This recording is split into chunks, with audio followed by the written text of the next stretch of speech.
আশা করি বন্ধুরা তোমরা সবাই ভালো আছো, সুস্থ আছো, আর আমিও ভালো আছি। আর আজকে দেখো পুরো দেখাচ্ছি তোমাদের, আলু ভাজা দিয়ে শুরু করেছি। তো আমি গরম তেলের ভিতর আলু দিয়েছি ডুবো ডুবো করে কেটে। আর বলো তো এইরকমভাবে আলু কোন তরকারিতে দেওয়া যায়? তো দেখ, ভিডিওটা পুরোটা দেখতে থাকো। তো আলুগুলো আমি এবার একটু লবণ দিয়ে নিলাম, হলুদ দিয়ে নিলাম। এবার আমি একটু লাল লাল করে ভেজে নেব। তো আমি একটু হলুদ লবণ দেওয়ার পর একটু নাড়িয়ে চাড়িয়ে দিচ্ছি যাতে ভালো করে ভাজাটা হয়ে যায়। তো দেখো আমার ভাজা কিন্তু অনেকটাই হয়ে গেছে, আর একটু ভাজবো। তো এইবার আমার ফাইনালি ভাজা হয়ে গেছে, আর এই দেখো আমি বাটিতে তুলে নিয়েছি।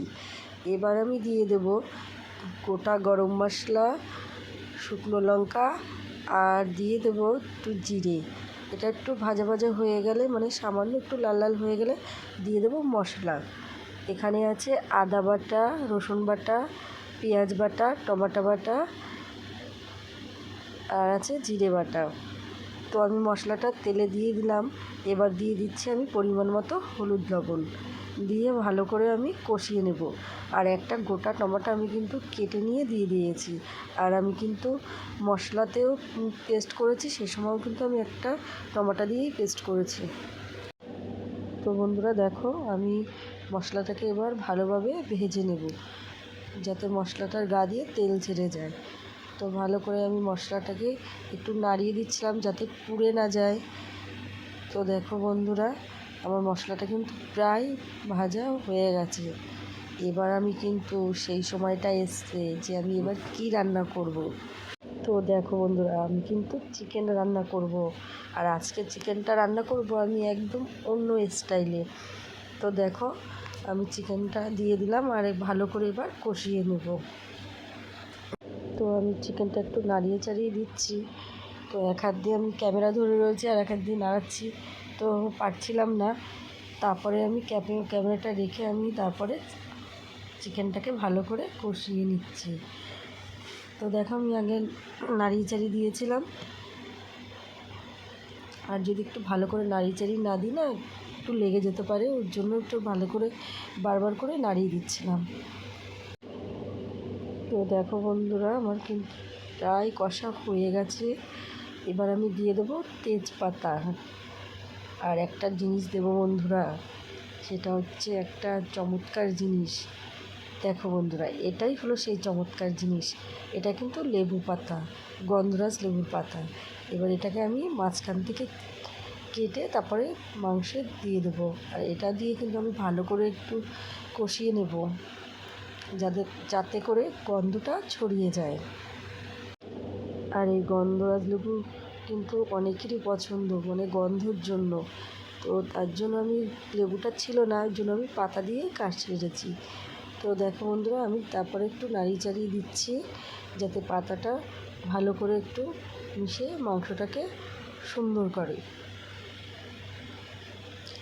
তো দেখো বন্ধুরা, ফাইনালি আমার কষানো হয়ে গেছে। এবার আমি দিয়ে দিচ্ছি ভেজে রাখা আলুগুলো।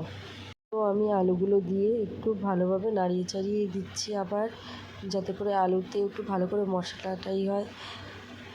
তারপরে দেখো বন্ধুরা, আমি দিয়ে দিচ্ছি জল। আমি কিন্তু ঠান্ডা জলই দিয়েছি, কিন্তু মাংসে সবসময় একটু উষ্ণ গরম জলটা দেওয়াই ভালো। তো দেখো, আমি মাংসতে জল দিয়ে এবার কিন্তু আমি ঢেকে দেব। তো কিছুক্ষণ পরে ঢাকনাটা আমি আবার তুলে নেব। তো দেখো, ফাইনালি আমি তুলে নিলাম, আর টকবক করে ফুটছে। তো আমি একটু আবার নাড়িয়ে চাড়িয়ে দিলাম।